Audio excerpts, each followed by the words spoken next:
ప్రపంచంలో కొత్త కారు ఏదొచ్చినా అంకాపూర్ రైతు కొనుక్కుంటాడని ఒక పేరు ఉంది అధ్యక్ష. అంకాపూర్ చికెన్ తమరు కూడా తినుండదు అధ్యక్ష, సభలో చాలా మందికి తెలుసు.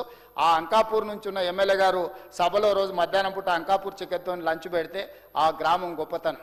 ఈరోజు నిజామాబాద్ పసుపు కానీ, ఎర్రజొన్నలు కానీ, సోయాబీన్ కానీ, మొక్కజొన్నలు కానీ, చెరుకు కానీ మంచి మంచి కమర్షియల్ క్రాప్స్.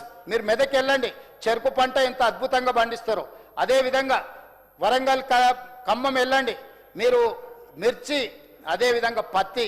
నల్గొండ ప్రాంతంలో ఈరోజు ప్యాడీ కానీ ఇతర పంటలని ఎంత అద్భుతంగా పండిస్తున్నారు. ఒక్కొక్క ప్రాంతానికి ఈ ప్రాంతంలో ఉన్న సారవంతమైన నేలలు చూసి అమెరికన్ కంపెనీ ఇక్రిసాట్ వచ్చి ఇక్కడ రీసెర్చ్ సెంటర్ పెట్టింది అధ్యక్ష. ఈరోజు ఈ పంటలన్నీ కమర్షియల్ క్రాప్స్ అన్నీ దెబ్బతినుకుంటూ చివరికి వరి పండించే కాడకు వచ్చి ఆగిపోయినాం అధ్యక్ష. అందుకే మా తుమ్మల నాగేశ్వరరావు గారి మధ్యలో 4 రోజుల్లో నేను సిద్దిపేటలో ఒక ఫ్యాక్టరీ ఓపెనింగ్ చేయడానికి పోతున్నాం.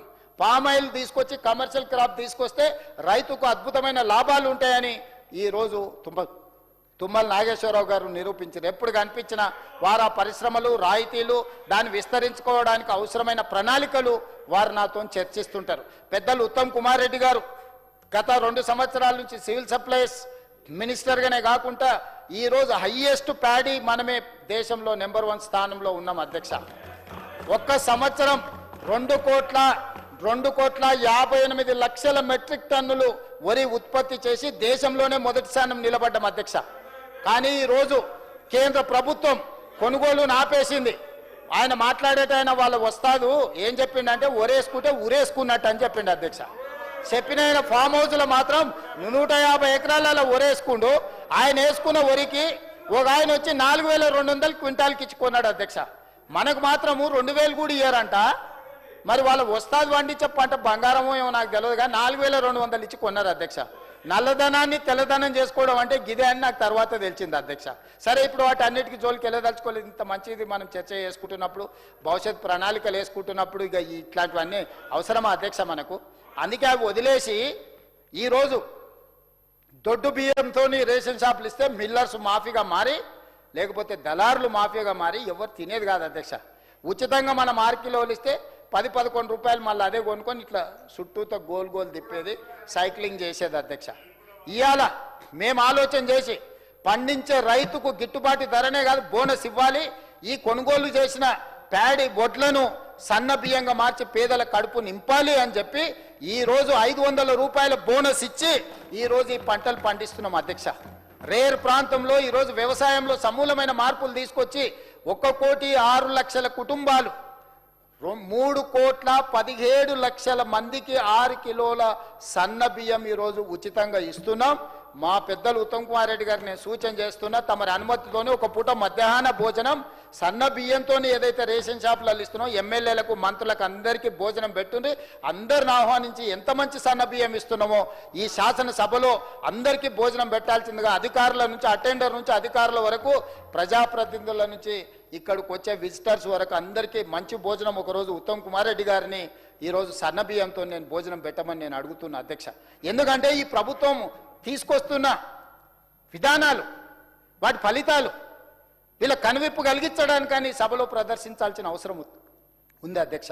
అందుకే ఉత్తమ్ కుమార్ రెడ్డి గారికి నేను విజ్ఞప్తి చేస్తున్నా, సన్న బియ్యంతో ఓ పూట మంచి భోజనం పెట్టాల్సిందిగా నేను వారికి విజ్ఞప్తి చేస్తున్నా. రేషన్ కార్డు అధ్యక్ష, రేషన్ కార్డు ఏంది? రేషన్ కార్డు కూడా అడుక్కోవాలన్నా అధ్యక్ష? ఆత్మహత్యలు చేసుకోవాలన్నా? లక్షల రేషన్ కార్డులు ఇచ్చి ఇంతకుముందు మా బీర్లు అయ్యలే చెప్పండి, ఎప్పుడు కావాలన్నా మీ ఇంట్లో పిల్లలు నిరంతరం పిల్లలు పుట్టడం, పెళ్లి చేసుకోవడం, పిల్లలు పెద్దోళ్ళు అవ్వడం, అత్తగారింటికి పోవడం, లేకపోతే అత్తగారింటికి రావడం, ఇది నిరంతర ప్రక్రియ అధ్యక్ష. ఒక రోజుతోని ఆగేది కాదు, ఒక రోజుతోని అయిపోయేది కాదు. అందుకే లక్షలాది రేషన్ కార్డులు ఇవ్వడమే కాకుండా, ఇచ్చిన రేషన్ కార్డులకు సన్నబియ్యం ఇవ్వడమే కాకుండా, ఆ పేదలకు ఇండ్లు కట్టుకోవడానికి అవకాశం ఇచ్చి దాంట్లో ఉచితంగా కరెంట్ ఇచ్చి ఈరోజు ప్రణాళికలన్నీ సిద్ధం చేస్తున్నాం రేర్ ఏరియాలో అగ్రికల్చర్ని. అందుకే తుమ్మల నాగేశ్వరరావు గారు అదేవిధంగా ఉత్తమ్ కుమార్ రెడ్డి గారితో మాట్లాడి, మా ఆర్థిక మంత్రితో కూడా మాట్లాడినా, ఒక రిఫార్మ్ తీసుకురావాలి అగ్రికల్చర్లో. ఈరోజు ప్రపంచంలో ఆర్గానిక్ ఫుడ్కి డిమాండ్ పెరిగింది, వెజిటబుల్స్కి డిమాండ్ పెరిగింది, పోల్ట్రీకి డిమాండ్ పెరిగింది, ఈరోజు చికెన్, మటన్ లాంటి వాటికి డిమాండ్ పెరిగింది, కమర్షియల్ క్రాప్స్కి ఈరోజు ప్రపంచంలో డిమాండ్ ఉంది.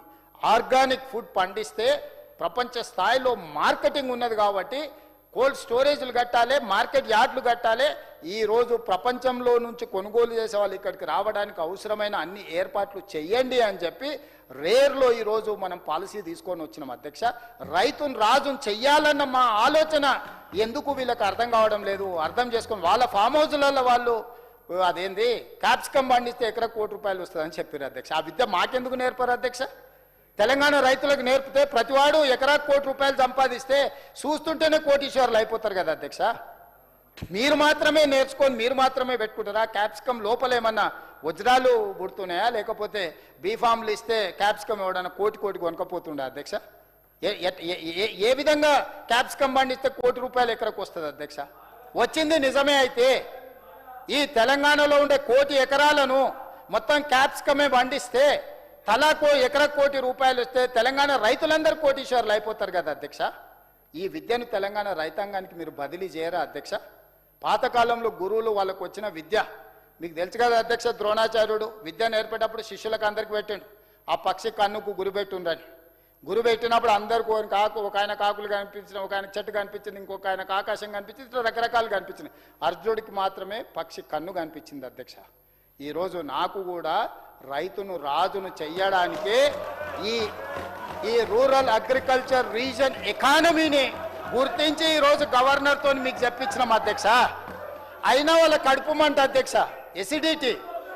కాకరకాయ రసం తాగితే తగ్గుద్ది అది. కాకరకాయలు కూడా పండిస్తాం అధ్యక్ష వాళ్ళకి రసం ఇవ్వడానికి. అందుకోసమని ఇట్లయినా వాళ్ళకు కనువిప్పు కలగాలనేది నా ఉద్దేశం అధ్యక్ష. అందుకే ఈ రైతులను బాగు చేయడానికి తీసుకొస్తున్న ప్రణాళికల కోసమైనా గవర్నర్ గారి ప్రసంగాన్ని అభినందిస్తూ ఏకవాక్య తీర్మానం చేసినట్టు వాళ్ళ గౌరవం పెరిగి ఉండేది కదా అధ్యక్ష.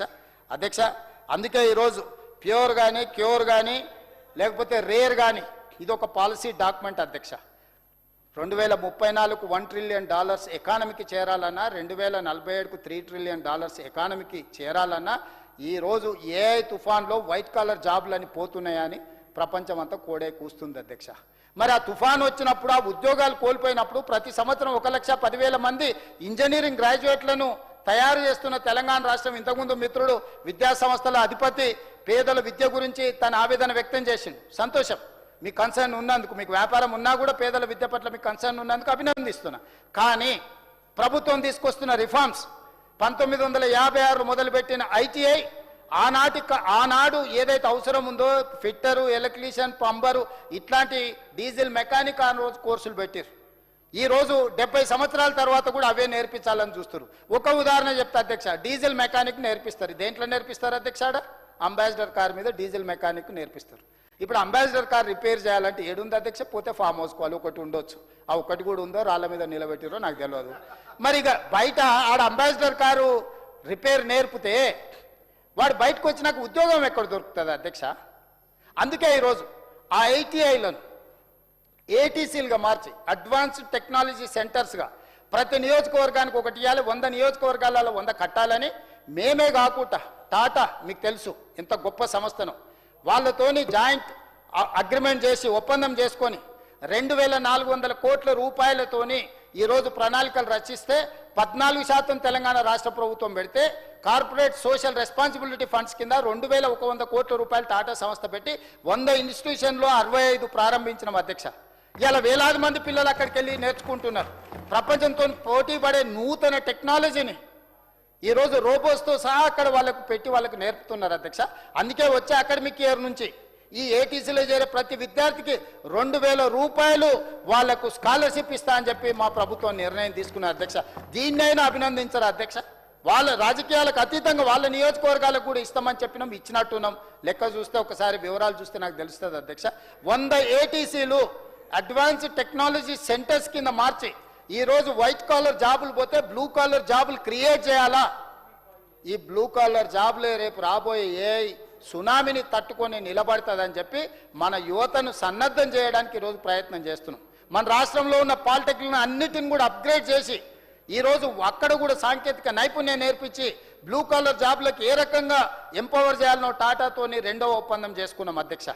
100,000 కోట్ల రూపాయలు పెట్టుబడి పెట్టడమే కాకుండా ఈరోజు ట్రైనింగ్ కూడా వాళ్ళే ఇచ్చి ఈరోజు ట్రైనర్స్ ట్రైనింగ్ మన దగ్గర ఇన్స్ట్రక్టర్స్ ఉన్నారు, కానీ పాతకాలం చదువులు చదువుకున్నారు, కానీ వాళ్ళను మన ఉద్యోగాల నుంచి తొలగించలేము. కాబట్టి వాళ్ళకి తిరిగి మళ్ళా వృత్తి నైపుణ్యాన్ని నేర్పి వాళ్ళతో పాటు 10 సంవత్సరాలు ఈ ఏటీసీలను, ఈ పాలిటెక్నిక్లను టాటానే నిర్వహించి లక్షలాది మన నిరుద్యోగ యువకులకు ఉద్యోగ ఉపాధి అవకాశాలు కల్పించడానికి టాటా లాంటి గొప్ప సంస్థ ఈరోజు తెలంగాణ రాష్ట్రంలో ఉదారంగా ఉచితంగా నిధులను ఇస్తుంటే ఈ సభలో అభినందించాల్సిన బాధ్యత ప్రతిపక్ష పార్టీకి లేదా అని నేను అడుగుతున్నా అధ్యక్ష. గవర్నర్ గారి ప్రసంగంలో ఉన్నది అదే కదా అధ్యక్ష. అందుకే కదా కొంగర కళా నుంచి ఆమంగల్ వరకు ఏదైతే radial road number 1 via Bharat future city వేస్తున్నామో రతన్ టాటా పేరు ఎందుకు పెట్టినాం అధ్యక్ష? ఈరోజు తెలంగాణలో 80,000 ఉద్యోగాలు కల్పించిన టీసీఎస్ ఈరోజు తెలంగాణలో ఉంది, 1,00,000 ఉద్యోగాలకు చేర్చుకోబోతుంది. అంత తెలంగాణ నిరుద్యోగ యువతకు ఉద్యోగ అవకాశాలు ఇచ్చిన వ్యక్తి పేరు ఆ రోడ్డుకు పెడితే అభినందించాలన్న ఆలోచన వీళ్ళకి కలగకపోవడం ఎంత విషాదకరం అధ్యక్ష. అసలు ఏం విపరీతమైన పోకడలు ఇవి, ఏం చెప్పదలుచుకున్నారు సమాజానికి? అందుకే ఈరోజు రాబోయే వైట్ కాలర్ లేదంటే ఏ సునామీలో కొట్టుకపోతున్న మన యువతను బ్లూ కాలర్ జాబులు క్రియేట్ చేయడం ద్వారా లక్షలాది ఉద్యోగ అవకాశాలు ఈరోజు German, Japan, Singapore, south Korea, రీసెంట్గా మా అధికారులు రష్యా కూడా పోయొచ్చారు. వేలాది లక్షలాది నిరుద్యోగ యువకులకు ఉద్యోగ అవకాశాలు ఉన్నాయి. రాష్ట్ర ప్రభుత్వంలో ఉన్న టామ్కామ్ సంస్థ పంపించిన వాళ్ళు నేను జపాన్ పోయినప్పుడు వచ్చి కలిసారు కొంతమంది పిల్లలు. సార్ హైదరాబాదే అని, ఇక్కడ ఏం చేస్తున్నారంటే ప్రభుత్వం పంపించింది సార్ అని. ఏం ఉద్యోగం చేస్తున్నాడు ఆయన ఉద్యోగం చెప్పిన ఎంత వస్తుందంటే నెలకు 2 లక్షలు వస్తుంది అన్నారు. ఇవాళ ఐటీ ప్రొఫెషనల్కి 1,00,000 కాదు కదా ఉద్యోగం ఉండే పరిస్థితి లేదు అధ్యక్ష. అదేంది చింతమడకలు మొత్తం అమ్మి తీసుకొచ్చి పెట్టారు, చింతమడకలు అమ్మి మొత్తం తీసుకొచ్చి ఇక్కడ పెట్టుబడి పెట్టారు. అందుకే ఈరోజు పంపించింది మీరు కాదు,